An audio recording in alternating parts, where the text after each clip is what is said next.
22 अप्रैल को पहलगाम में हुए आतंकी हमले के बाद भारत और पाकिस्तान के बीच तनाव बढ़ गया है।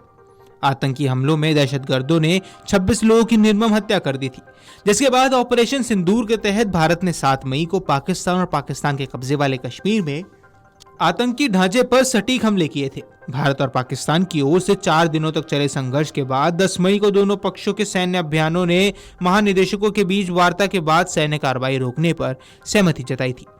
जम्मू कश्मीर के पहलगाम में 22 अप्रैल को हुए आतंकी हमले के जवाब में 7 मई को भारत के ऑपरेशन सिंदूर से मुंह की खाने के बाद पाकिस्तान अपनी हरकतों से बाज नहीं आ रहा है।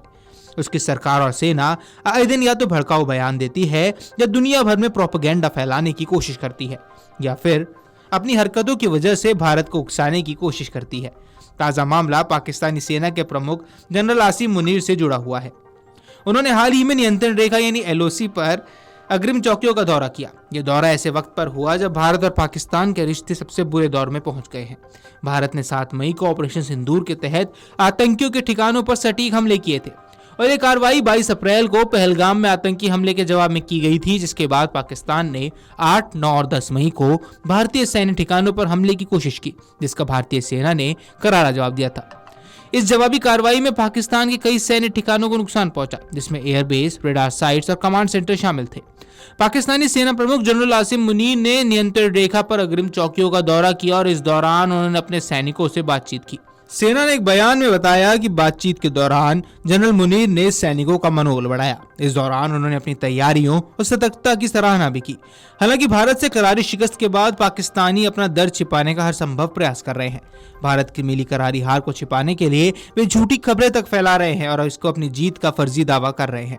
इसका एक उदाहरण हाल ही में तब सामने आया जब मुनीर ने एक तस्वीर प्रधानमंत्री शहबाज शरीफ को यह बताकर तोहफे में दी कि वे भारत के साथ जारी संघर्ष की है। हालांकि बाद में पता चला कि यह तस्वीर 2019 के चीन के एक सैन्य अभ्यास की है। सेना की मीडिया शाखा इंटर सर्विसेज पब्लिक रिलेशन ने बयान में कहा कि वे सैनिकों के साथ ईद उल अजहा बनाने के लिए LOC पर सेना की अग्रिम चौकियों का दौरा कर रहे थे।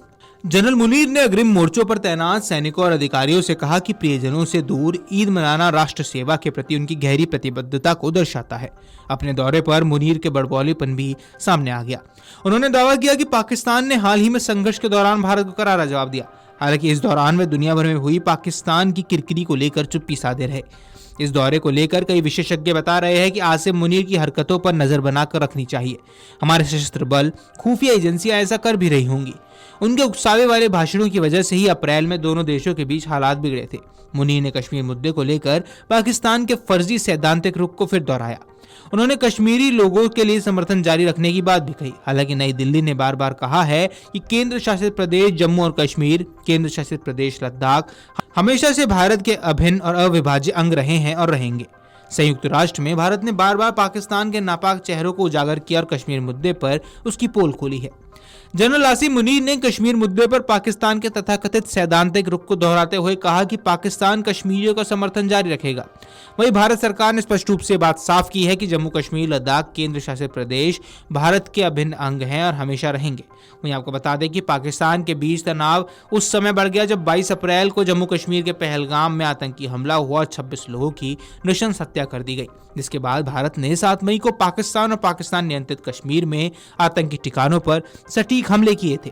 जिसके बाद दोनों देशों के बीच 4 दिन तक झड़प जारी रही और फिर 10 मई को दोनों सेनाओं के सैन्य अभियानों के निर्देशकों के बीच बातचीत के बाद सीजफायर का ऐलान किया गया। हालांकि सीजफायर होने के कुछ घंटों बाद ही पाकिस्तान ने फिर से अपनी नापाक हरकत को दोहराते हुए भारतीय सीमा के कई इलाकों को निशाना बनाया था। वीडियो डेस्क अमरउजाला.com। अगर आप ये वीडियो YouTube पर देख रहे हैं तो हमारे चैनल को सब्सक्राइब कर बेल आइकन दबाएं और Facebook पर देख रहे हैं तो हमारे पेज को लाइक करें।